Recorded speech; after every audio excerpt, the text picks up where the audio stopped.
Hello, this is Lee Johnson of the Johnson Group, and I'd like to introduce Sarah Holden, who's the Group Manager here at the Ministry of Health. Sarah, please tell us a little bit about yourself for a start and the work that's done here. Okay, well, I'm quite an interesting person because I actually spent the first 15 years of my life in Africa, where I grew up with a very strong sense of wanting to deal with poverty, and have then spent 20 years indeed working on those issues.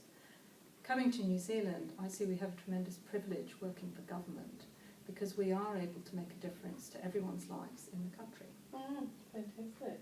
And the work that you're currently involved with here then, within the Ministry? Well, within the Ministry of Health, I head up one of the policy groups. We work on a range of projects to do with issues as diverse as obesity, looking at how we can improve the way we contract for services, and also thinking about the role of professionals and the way that can change to improve the services that people receive. And this sits in the larger context of what the health sector is trying to achieve, is achieving.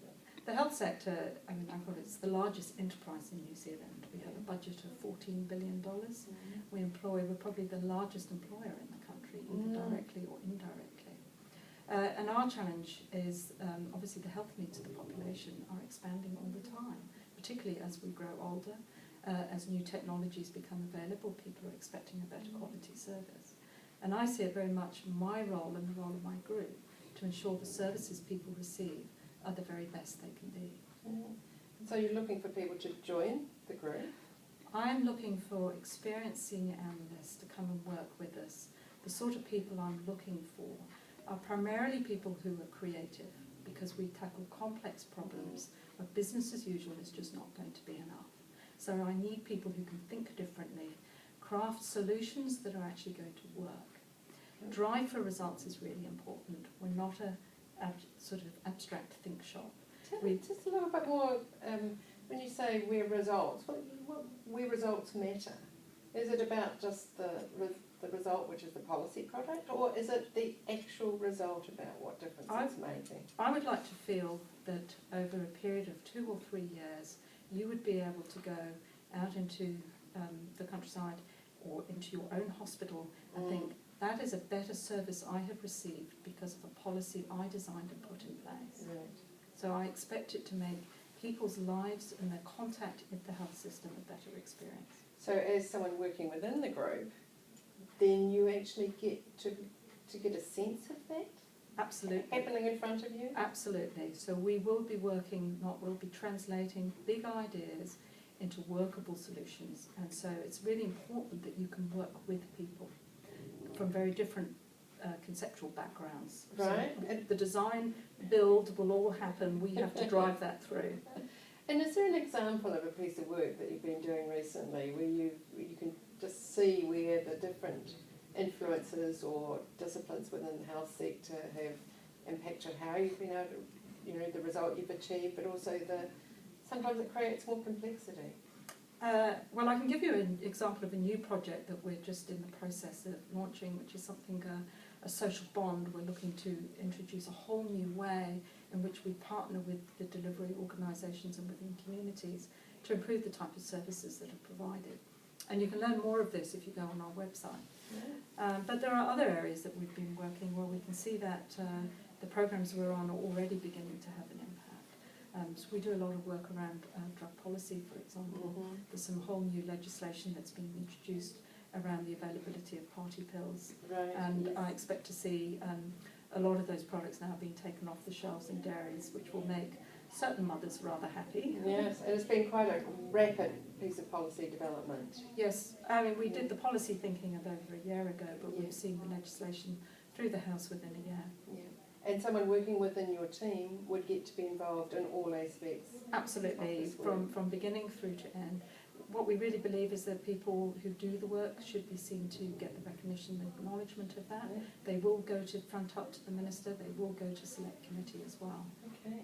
So what specifically do you need from the sorts of people that can do this, can come and work with you on these programs? Well, I think personal commitment's really important to me. I want people to believe they can make a difference and that they're going to bring that level of energy and belief to the group.